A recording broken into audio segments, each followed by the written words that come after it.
Hai guys, welcome back to my channel. Kali ini aku akan menjelaskan cara-cara atau proses yang harus teman-teman lalui dalam migrasi BRI Syariah, BNI Syariah, dan Mandiri Syariah menjadi Bank Syariah Indonesia atau BSI. Karena aku punya 2 rekening di Bank Syariah, yaitu Bank BNI Syariah dan Bank Mandiri Syariah. Karena ada migrasi tersebut, jadi aku tidak bisa menggunakan ATM dari kedua bank tersebut. Jadinya kan panik ya, kita harus transfer ini itu, terus juga harus mungkin menerima transfer dari orang gitu kan. Jadi harus ngecek-ngecek, dan karena tidak bisa, karena harus kita urus dulu ke bank yang terkait, makanya semua orang pada panik. Jadi kalau di Kota Padang, semua bank-bank syariah Indonesia itu pada antri tiap hari di tenda-tenda di depan banknya untuk melakukan proses migrasi tersebut. Nah, jadi seperti yang aku jelaskan tadi, aku itu punya sebenarnya aku punya 3 bank, yaitu Bank Mandiri Syariah yang ini, terus aku punya Bank BNI Syariah, dan satu lagi BCA. Umumnya teman-teman yang belanja di toko aku, yaitu Toko Sehat Padang, itu biasanya transfernya ke Bank BNI Syariah ataupun Bank Mandiri Syariah. Kadang-kadang juga ada yang ke BCA. Karena aku harus ngecek-ngecek bukti transfer, harus nyamain dengan bukti transfer yang dikirim pelanggan, ini kan repot dan bingung gitu. Ini beneran udah ditransfer atau belum? Karena m-banking pun juga nggak bisa dipakai. Nah, akhirnya aku coba urus. Kenapa kita harus menabung di bank syariah? Kenapa sebaiknya menabung di bank syariah dibandingkan bank konvensional? Nah, untuk hal-hal ini tentu yang lebih ahli yang akan menjelaskan.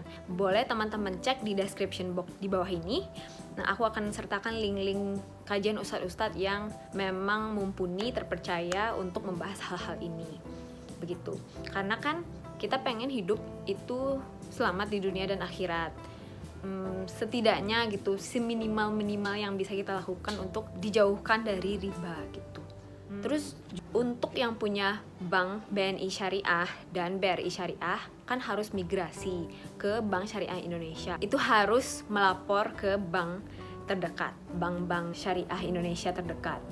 Nah, di Padang itu rame banget antriannya. Jadi waktu itu aku datang jam 8:30, dapat antrian nomor 55. Waktu itu di Bank BNI Syariah Belakang Olo.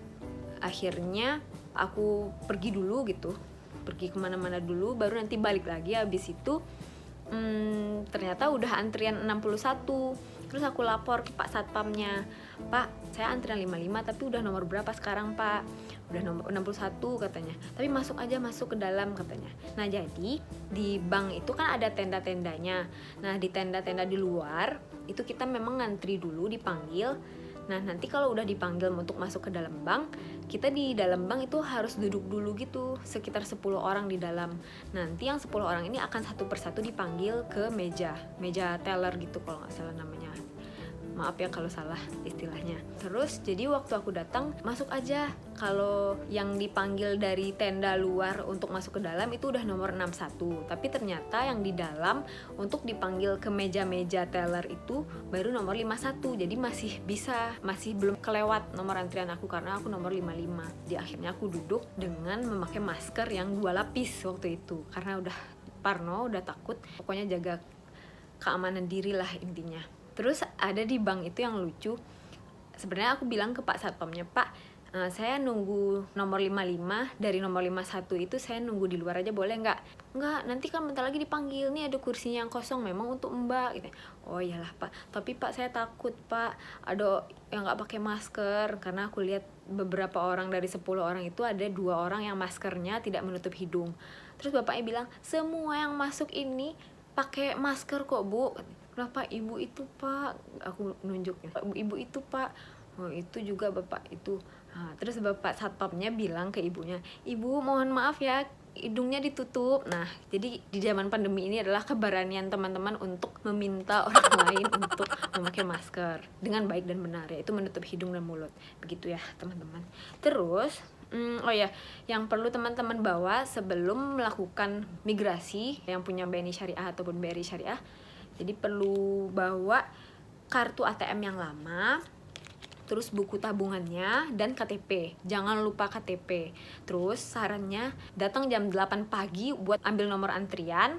Sebenarnya pelayanan dimulai itu jam setengah 9. Pelayanan dimulai ini maksudnya yang dari tenda di luar kita ngantri di luar, terus kita dipanggil satu-satu ke depan itu mulainya jam setengah 9. Jadi ada jarak sekitar 30 menit, mungkin teman-teman bisa sarapan dulu mungkin, atau mungkin pergi ke tempat lain yang tidak terlalu jauh gitu untuk mengurus sesuatu. Atau juga alternatif lain, teman-teman pilih Bank BNI Syariah atau Bank BRI Syariah atau Bank Syariah Indonesia yang memang sepi gitu. Nah, aku dapat info untuk di Padang, info dari teman-teman juga.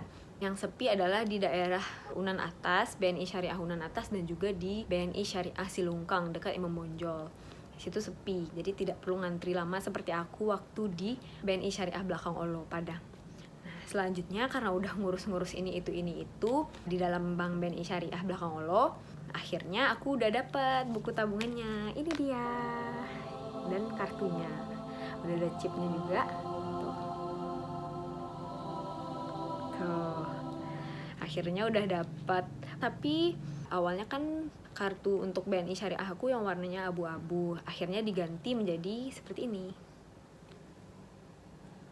Nah, tapi kata Mbak tellernya, untuk M-Banking BNI Syariah yang ini, maksudnya yang BSI yang ini, itu katanya baru bisa dipakai beberapa bulan lagi katanya, mungkin lagi proses gitu.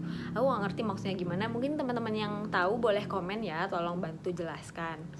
Nah, intinya saat ini aku bisa pakai M-Banking, mobile banking Bank Syariah Indonesia dari yang Mandiri Syariah aku yang ini. Gitu. Nah, mungkin sekian sharing yang bisa aku sampaikan. Intinya teman-teman yang punya BNI Syariah maupun BRI Syariah yang harus datang ke Bank Syariah Indonesia langsung untuk migrasi, nah itu harus bawa KTP, kartu ATM, dan buku tabungan. Nah itu wajib. Terus datang jam 8 pagi untuk ambil nomor antrian. Jadi tujuannya apa? Biar nggak lama ngantri dan tidak berdesak-desakan atau rame-rame. Karena kan lagi pandemi, kasus COVID juga lagi meningkat gitu kan. Ini khususnya buat teman-teman yang butuh sekali untuk mengurus ATM, buat tarik tunai, buat transfer, buat ngurus M-Banking dan segala macam. Orang-orang yang memang mungkin tabungannya satu-satunya ada di Bank Syariah ini gitu ya. Oh ya, untuk info lebih lanjut juga bisa cek website dari Bank Syariah Indonesia, ada di description box, dan juga di Instagramnya ada di description box juga. Aku mohon maaf bila ada kesalahan. Semoga info ini bermanfaat. Jika ada kritik, saran, dan masukan, boleh silahkan disampaikan di kolom komentar atau di kolom komentar. Jangan lupa subscribe, karena subscribe dari teman-teman merupakan support buat aku biar aktif untuk membuat video-video yang semoga bermanfaat. Kalau ada mau request video juga boleh, silahkan dituliskan di kolom komentar. Oke, terima kasih. Semoga bermanfaat. Assalamualaikum warahmatullahi wabarakatuh. Intinya, teman-teman yang